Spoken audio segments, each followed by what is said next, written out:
Mark, what's the pin? This is for Renee Good, who was murdered. You know, I just do things. We have a vice president who's lying about what's happening. We have we're in the middle of a war with Venezuela that we illegally invaded.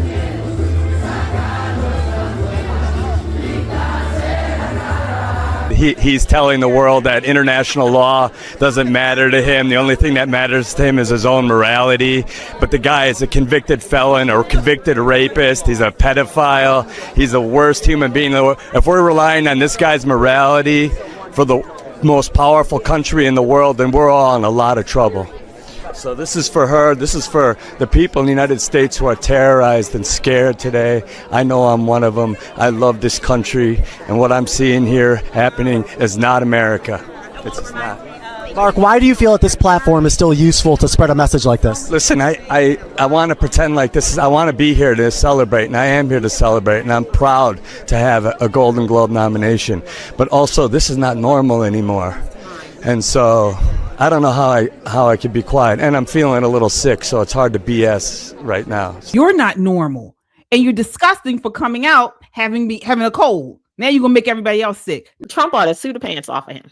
He ought to sue him for all of those Latinos that work at his house, that tend his garden, that mows his lawn, that washes his car, that cooks his food. The last group of Democrats I've seen this angry about minority people being taken away from them were them with the slaves. You see what I'm saying? He has a vested interest in keeping his help helping him. Vested interest. He couldn't care less about these people. And it's shameful.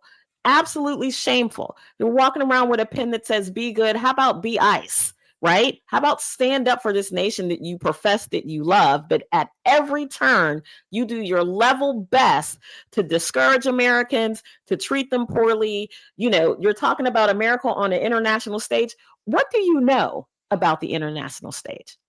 If I put a map out in front of you without the pretty letters on it, would you be able to pick out 4 other nations, not including Mexico and Canada? I dare say not, sir. So I think acting is a very useful thing. They're sometimes very entertaining, although some AI movies are much better than what Hollywood has been producing lately. I really feel like maybe he's feeling a little displaced in this new world. We don't really need the activist, super wealthy, slime ball kind of actor hanging around lecturing everybody. I don't think we need them anymore. No reason to produce the Golden Globes, because I don't know anyone else who watched it. I watched a little bit just for you, KJ, but my eyes are still burning. Yeah, I didn't even watch it. Shelly, what are your thoughts here? I didn't watch it at all. Didn't even know it was on. But let me say this. Mark slipped up a little bit when he was rightfully saying something about a pretend world. Because that's the world he lives in. He lives in the pretend world. He actually thinks his acting or his movie sets are the real world. But in real life, people need to be protected.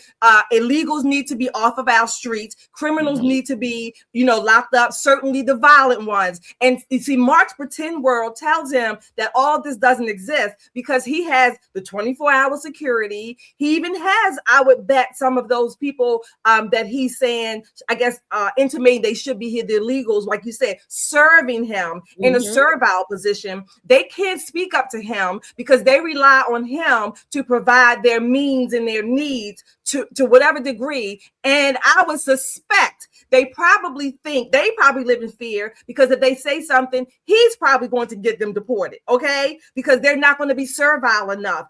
Let them dare have an exercise of confidence to say, you know what, Mark, maybe I don't like the way you're treating me. Oh, they're gone. They lose all whatever benefits that he provides. So his pretend world, his little village that he has created for himself affords him the opportunity to believe that the rest of the world is pretend and his is real. And it wasn't just him. He was not the only one wearing these Be Good or Renee Good pins. There were multiple celebrities at the Golden Globes last night wearing them. But what about the victims of the violence of these illegal aliens? We have an image here. Dakara Thompson. She was right here in Maryland. Yeah, right in County last summer. Yeah, she was killed by an illegal alien. She was No more than killed. pins. Say again. She was more than killed by this Right. illegal alien from Guatemala. Right. 19 years old. 19 years old. Exactly. No pins, no shout outs at the award ceremonies, not even at the news covers it. But you don't hear these celebrities, talking about the victims. Lake and Raleigh, another one. Who else was it? Jocelyn Ingray. Right? I mean, the list goes on. We don't know these names. These are the victims. Now, again, any lost life is terrible. It's tragedy. Again, my heart goes out to this woman this activist in Minneapolis. But I mean, folks, this could have been avoided. Okay. It really could have. And every day more and more is coming out regarding this. She was not going to get her children, like people are saying. I saw another news account say, oh, she was just, I think it was a basketball coach or a football coach was in the news saying this was ridiculous. A woman can't even go get her kids. I think she was going, no, she was there to aggressively stop ICE. Okay, folks, she was, and it's being reported that she's a paid protester. She was involved in a group that did this. She had been following ICE vehicles all day. That was like that was the end of what she had been doing all throughout that day. Yeah. So, I mean, I know we talk about this. Oh, I'm sorry. We talk about this a lot in here. And again, one of the things is that the media, and you mentioned like the media, they don't say that. Well, they might say the victims' names, they might cover the stories, but they don't cover them from the perspective of the victims and their family. They make it, don't get me wrong, it is a sob story. And I mean, literally, it's a sob story when you hear about the victims being murdered, but they make it a sob story only to the degree that it will get people kind of hooked in. And then you feel sorry. They want people to feel sorry for the murderers and the illegals who committed the crimes. I'm going to quote, I think is media. I think Marge Saray, media, most effective devil in America. And it's so true. There is more and more coming out about this Minneapolis shooting, about this woman. What's her name? Renee. There's more coming out, and there's probably still going to be more coming out. So it's just the whole thing is tragic. Of course, we talked about that, but the media does such a good job in distorting a lot of things, period. And typically speaking, it goes to not just, there's a distortion, but it also is an agenda. Absolutely. Agreed. Yeah. They do it quite often, not only with, not giving you the whole story about victims, because when here in Maryland, the story of Dakara was big news because she was a beautiful young Black girl to fairly affluent parents who went missing in the middle of the night after going to get some gas. And the next time her parents saw her, she was, naked, laying on Route 50, thrown away like some trash. So, everybody's looking, everybody's trying to figure out what happened to Dakara. Then once we got some more information about what actually happened to her, the absolute waste of human life that assaulted her, sexually assaulted her, and tossed her out of his window like so much garbage onto the side of the highway is an illegal alien from Guatemala who lives in a household full of other illegal aliens. One of the other people who were in the house, the wife of the culprits or the alleged culprit's brother, again, all illegal, said that she heard people having sex and the woman didn't like it. And that was the police translating her dialect of Spanish to the best of their ability. And so they asked her, did you call the police? And she's like, no, we're not calling the police. Everybody here is illegal. So not only did ICE and the police get him, because he now has a detainer, but everybody else in the house who was illegal had to deal with ICE. This is, when you think about the depravity that happens, the absolute depravity that happens on American citizens, and other Americans turn around and laud the people who are doing it, want to protect the people who are attacking Americans. This is why we're divided. We're not divided simply because somebody has an R or somebody has a D. We see the world from two different perspectives. And until we can find some middle ground, this 58% that's battling hard for Trump and conservatives and traditional America, we're going to have to keep fighting these people because there's something wrong with them. There's something absolutely wrong with him when you can look that man in the face and say, oh, maybe he had a terrible childhood and that's why he took the life of this 19-year-old. It's ridiculous. Absolutely ridiculous. And the thing that really upsets me, and I don't think it's talked about enough, is, conservatives are looking at this thing from a future way of looking at it. So we just walked down all of the issues surrounding just an open border, okay? But now you even brought more stuff into it. So then you have a whole house full of illegals. Now, because they're here illegally, if they commit crime or if they do something, they don't want to call the police. They don't want it becomes a web of other issues that form out of just coming here illegally, which the Democrats like to say, oh, it's not a crime, it's a civil offense. No, this is one part of a large network, a large web of all types of criminality that form out of coming here illegally. Now look what we have.